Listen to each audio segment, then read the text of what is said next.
Bonjour et bienvenue dans cet épisode de Dernières Nouvelles. Aujourd'hui, nous allons nous pencher sur le Tesla Cybertruck pour en décrypter l'actualité en moins de 10 minutes.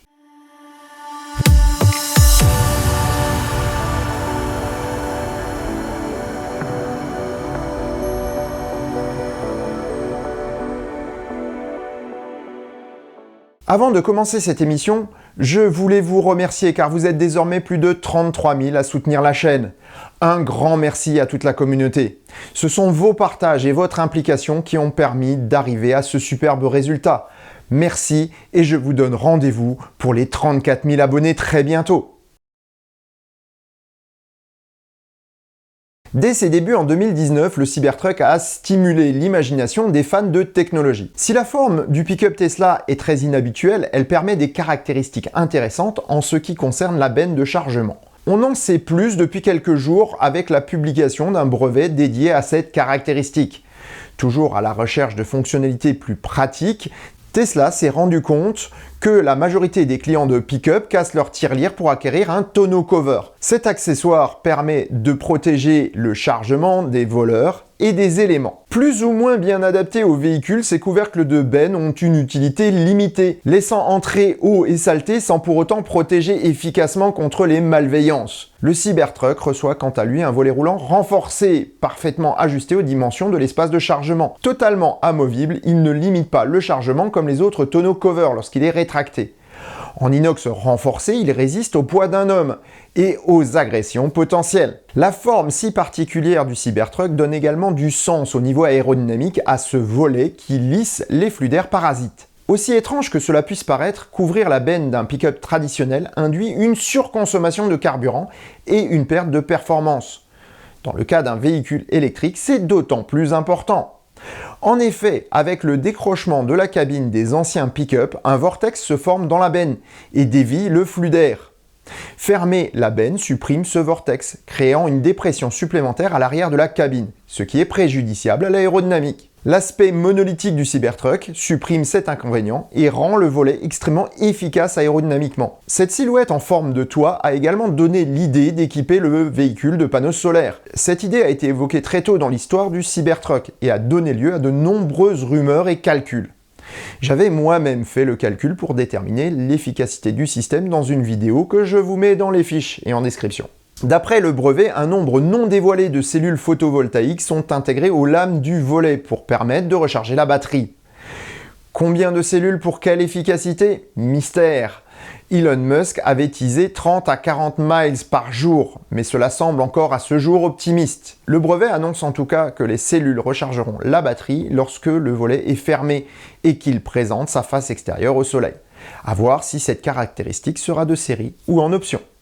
Finalement, le plus intéressant dans le brevet présenté est la présentation détaillée du système et comment Tesla a résolu les problèmes d'étanchéité afin de rendre son système pratique.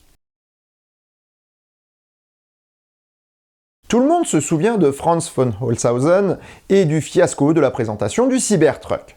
Si le designer était parvenu à casser le verre du prototype, le projectile n'avait pourtant pas pu pénétrer. Cet échec s'est d'ailleurs révélé au final une très bonne chose pour la notoriété de l'engin et de son constructeur. L'autre bon côté d'une telle présentation ratée a été de motiver les équipes du département Tesla Glass pour faire un meilleur produit. Le brevet présenté ce mois-ci a révélé le résultat avec quelques surprises en plus. D'un prime abord, le verre Tesla n'a rien d'exceptionnel. Comme le verre feuilleté classique, il est composé de 3 couches. La couche de verre extérieure est chargée de résister aux agressions mécaniques, chimiques et énergétiques extérieures. La couche centrale est un film plastique absorbant l'énergie des chocs et la couche de verre interne garantit la transparence de l'ensemble en résistant aux rayures et aux différences de température. Pourtant, au-delà de l'apparence, c'est bien un tout nouveau verre qui nous est présenté dans le brevet. La couche de verre extérieur est composée d'un matériau contenant de l'acide borique. Associé à la silice, composant principal du verre, le résultat est un matériau à point de fusion plus bas que les autres verres. Or, plus le point de fusion est bas, plus le verre est souple et plus il est souple, moins il est susceptible de casser. Pour renforcer la structure, la couche intérieure du verre sera composée de silice et d'aluminium, plus rigide que la couche extérieure. Entre les deux couches, le film plastique adhésif à base de vinyle est chargé d'absorber l'énergie des chocs, mais aussi de limiter la transmission de chaleur entre les deux couches de verre pour assurer des tensions internes réduites au maximum.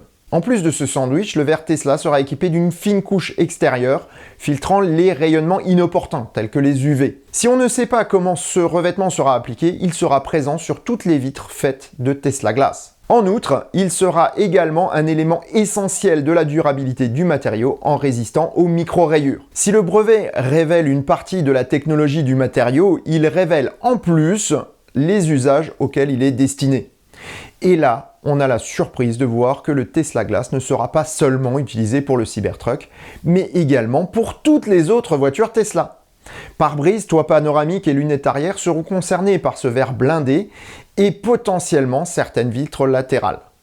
Tesla souhaite là réduire drastiquement les remplacements de pare-brise pour les utilisateurs afin de réduire encore les coûts d'utilisation de ces véhicules et les tracas liés aux petites agressions que subit une auto au quotidien. Autre brevet pour le Cybertruck qui fait couler beaucoup d'encre, celui de la version du programme de gestion de l'écran du Cybertruck. On l'avait entreaperçu lors de la présentation du véhicule en novembre 2019 pendant les essais, mais la version ici présentée est bien plus aboutie encore. Au-delà des informations factuelles, comme la disposition des fonctions ou les informations disponibles, ce sont les chiffres présentés en exemple qui ont été commentés. La hauteur de 28 pouces pour la suspension pneumatique et les indications de couple ou d'angle d'inclinaison renseignent bien sur les capacités de l'engin. Donné pour moins de 3 secondes de 0 à 96 km/h, c'est une autonomie de plus de 800 km qui était annoncée par Tesla. Toutefois, dans les images du brevet, ce ne sont pas moins de 610 miles d'autonomie qui sont suggérés, soit 976 km. Nul commentaire officiel ne vient pourtant appuyer cette performance exceptionnelle qui reste pour l'instant du domaine de la suggestion. On connaît toutefois assez bien les équipes d'Elon Musk pour savoir qu'ils n'ont pas placé ce chiffre sans arrière-pensée. Si cela se confirme, ce sont tous les concurrents du marché qui auront un train de retard sur Tesla, voire deux si on considère le F-150 Lightning et ses 300 miles d'autonomie au maximum seulement. Enfin, pour terminer cette émission, il est temps de faire une synthèse de ce qu'on a appris grâce à ces nouveaux brevets et comment cela s'intègre dans l'image qu'on a déjà du véhicule de série. Premièrement, la taille. Elle sera réduite de 3% par rapport au prototype. Le Cybertruck aura 5,70 m de long, ce qui est exactement la longueur classique des pick-up full-size en Amérique. Les suspensions pneumatiques pourront s'élever jusqu'à une hauteur de 71 cm, avec une course de 50 cm. Voilà de quoi affronter bien des situations. Troisièmement, le système de ventilation sera calqué sur le système développé pour la Tesla Model 3, avec son système sans buse. Ce n'est pas une surprise, mais c'est confirmé par les derniers brevets. Quatrièmement, pour le système de traction, la représentation graphique indique une aide à l'accroche qui pourrait utiliser caméra et capteur pour se positionner. Cinquièmement, les images donnent à penser que le volant yoke sera bien présent dans une configuration proche de celle des nouvelles modèles S et X, donc sans commodo annexe. Sixièmement, Elon Musk a annoncé que le Cybertruck n'aurait pas de poignée. Nul ne sait s'il parlait de l'extérieur, de l'intérieur, ou peut-être même des deux. Il est en revanche certain que le véhicule ne disposera pas de clés, comme toutes les Tesla depuis la Model 3. Septièmement, le patron de Tesla annonce toujours une livraison des premiers Cybertruck en fin d'année 2021, avec une production de masse pour 2022. La vitesse de construction de l'usine d'Austin au Texas semble d'ailleurs aller dans ce sens. En conclusion, si Tesla doit faire face à une concurrence qui s'étoffe, son offre n'en est que plus alléchante. La présentation du Ford F-150 Lightning n'a d'ailleurs pas refroidi les ardeurs des fans de Tesla, au point d'en rallier même de nouveaux. D'après le site du Cybertruck Reservation Tracker, les réservations pour le Tesla ont fait un bond depuis la révélation du F-150 électrique, au point de dépasser la barre du million de précommandes. Plus que quelques mois à attendre pour voir enfin la version finale, et on attend avec impatience les premiers essais sur la route. Et sur ces bonnes paroles, je vous souhaite bonne route et vous dis à bientôt pour un prochain épisode. Prenez soin de vous, ciao!